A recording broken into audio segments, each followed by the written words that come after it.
শুদ্ধপুরপুরি ADC village কর্তৃপক্ষের অধীনে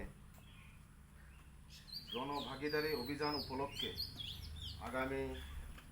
24শে মে 2026 ইংরেজি তারিখ রাঙ্কলবাজার এলাকায় একটি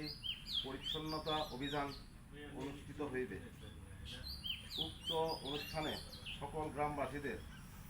এই কর্মসূচিতে অংশগ্রহণ করে এই শুদ্ধপুরপুরি ভিলেজ এলাকা পরিষ্কার ও সুন্দর রাখার জন্য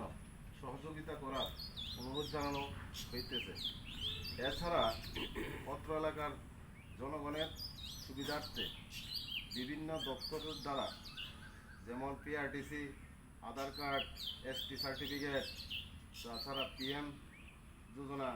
এরপরে ব্যাংক অ্যাকাউন্টের সাথে আধার লিঙ্কিংকরণ ইত্যাদি